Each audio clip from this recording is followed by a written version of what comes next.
బియ్యం తీసుకొని రమ్మని భర్త భార్యను పంపిస్తే బియ్యానికి బదులు గంప నిండా ఇసుక పట్టుకొచ్చిన భార్య గురించి మీకు తెలుసా? చిలక రూపంలో ఉన్న విక్రమార్క మహారాజు చెప్పిన మూడవ కథ.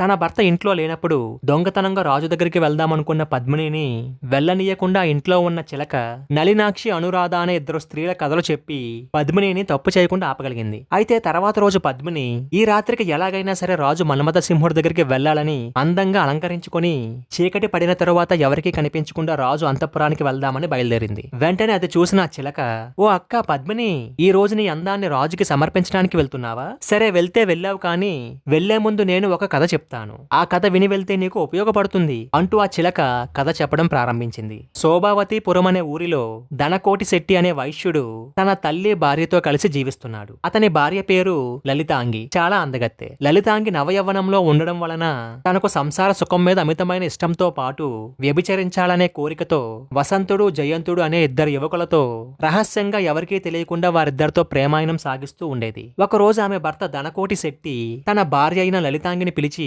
కొంత డబ్బు చేతిలో పెట్టి, ఇంట్లో బియ్యం అయిపోయాయి, నేను తెద్దామంటే ముఖ్యమైన పని మీద వేరే ఊరు వెళ్తున్నాను, నువ్వు ఈ డబ్బు తీసుకుని వెళ్లి కావలసిన బియ్యం కొనుక్కుని రా అని చెప్పి పంపిస్తాడు. లలితాంగి కూడా తన భర్త చెప్పినట్లే కొట్టుకు వెళ్లి గంప నిండా బియ్యం కొనుక్కొని ఇంటికి తిరిగి వస్తూ ఉంటే దారిలో తన ప్రియుడు వసంతుడు కనిపించి, ఓ నా ప్రేయసి లలితాంగి, నిన్ను కలిసి ఎంత కాలమైంది, నీపైనే బెంగ పెట్టుకున్నాను, ఈ రోజు నువ్వు నన్ను కరుణించి నా కోరిక తీర్చాల్సిందే అంటూ పట్టుబట్టాడు. తన ప్రియుడి మాటలు విన్న లలితాంగి అతని కోరికను కాదనలేక సరేనని చెప్పి వసంతుడి ఇంటికి వెళ్లి అక్కడ కామకేలి సుఖాన్ని అనుభవించి అతని కోరికను తీర్చి తిరిగి బియ్యపు గంపను తల మీద పెట్టుకుని ఇంటికి ప్రయాణమైంది. అలా లలితాంగి కొంత దూరం వెళ్ళిందో లేదో తన రెండవ ప్రియుడైన జయంతుడు కనిపిస్తాడు. వెంటనే జయంతుడు లలితాంగి దగ్గరికి వచ్చి, ఓ నా బంగారు బొమ్మ, గత 4 రోజుల నుంచి నేను నిన్ను చూడనే లేదు, అప్పటి నుంచి నీ మీద దిగులు పెట్టుకున్నాను, ఆ 4 రోజుల నుండి నీ గురించి ఆలోచిస్తూ పిచ్చివాణ్ణైపోతున్నాను, నువ్వు వెళ్తున్న ఈ దారిలోనే ఉన్న నా ఇంటికి రాకుండా నువ్వు వెళ్లిపోవడం నీకు న్యాయంగా ఉందా? నువ్వు నా ఇంటికి ఎప్పుడు వస్తావా అంటూ